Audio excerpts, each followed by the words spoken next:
חברים יקרים, אני רוצה לשתף אתכם במועדון חב"ד בקמפוס החדש, הקריה האקדמית אונו, כדי שתבינו ותחושו ביחד איתנו את העוצמה של מה זה מועדון קבוע במקום קבוע בתוך הקמפוס החדש של הקריה האקדמית אונו. אז בואו אחריי.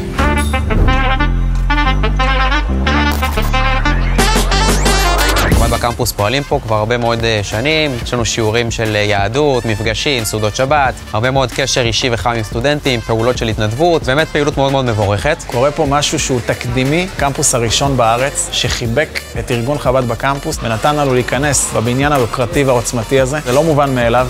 להיות בפריים לוקיישן על הכניסה לקמפוס. כל סטודנט שנכנס למעליות פשוט עובר ונשאב לתוך המקום שלנו, וזה משהו שאני בטוח שיהפוך להיות מודל לחיקוי בעוד המון מוסדות אקדמיים.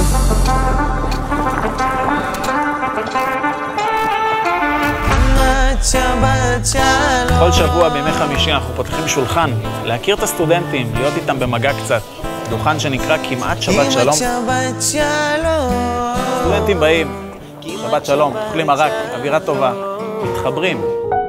כאן אנחנו זוכים לעשות כל שבוע סעודת שבת, קידוש עם סטודנטים, חבר'ה שגרים במעונות, חבר'ה שגרים פה באזור. אווירה טובה, חיבור.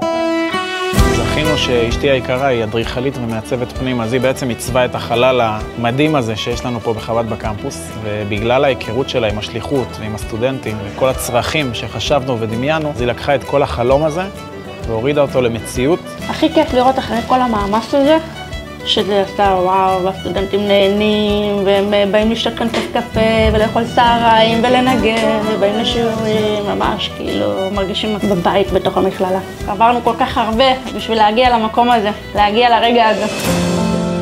כל פעם אני מגיעה לפה, יש פה משהו אחר. אם זה משלוחי מנות, והרצאה, ושיעורים. החלל נראה מטורף. אני אישית בא לפה כל בוקר, מניח תפילין. זה הפינה השקטה שלי, יש פה גם קפה, גם אפשר לנגן, גם אפשר לשבת, ללמוד, לדבר עם אנשים.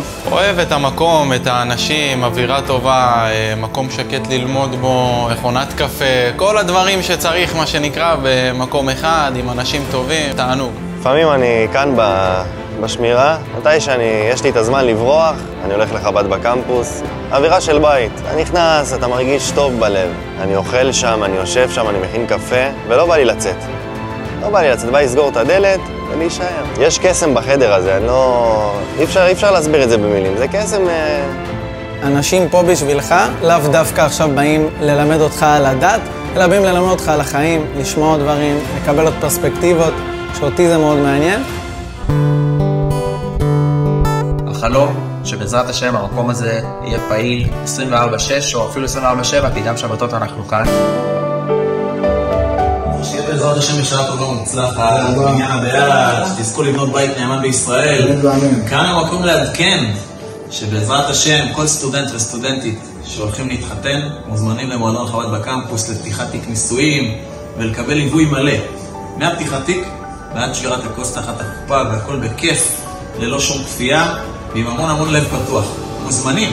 ברוך השם, בזכותכם יצרנו חלל מדהים של פעילות. סטודנטים באים מבוקר עד ערב, שיעורים, התנדבויות, סעודות שבת, סתם לשבת, מקום חי, תוסס עם אווירה חם, מחבק ואוהב. זה חלום שחלמנו עליו המון שנים. אחרי שנים של פעילות בקמפוס הישן, התחלנו פה דרך חדשה, מסלול חדש. בהזדמנות הזאת, תודה רבה לכולם, לכל מי שנמצא כאן עכשיו ולכל מי שהיה שותף לאורך השנים. אני עושה המון סיורים בקמפוס לאנשים, והסיור תמיד מתחיל, ותסתכלו ותראו את הגאווה הזאת שיש לנו פה בקמפוס, המוסד האקדמי הראשון בישראל שיש בו מועדון סטודנטים של חב"ד בקמפוס. וכאן המקום להגיד תודה ענקית לכל מי שהאמין בנו, תמך בנו, תרם לפעילות שלנו, ובעזרת השם גם ימשיך לתרום.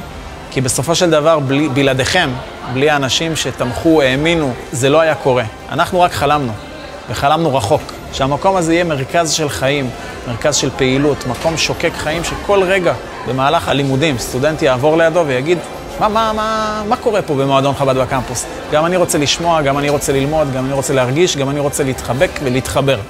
אז בעזרת השם, כדי שהמקום הזה ימשיך לבעוט, לצמוח ולפרוח, אנחנו צריכים אתכם ואת החברים שלכם ואת הידידים שלכם, שכל אחד יעשה את ההשתדלות שלו על מנת להעצים ולהגדיל את מה שכבר קורה פה בזכותכם. תודה רבה.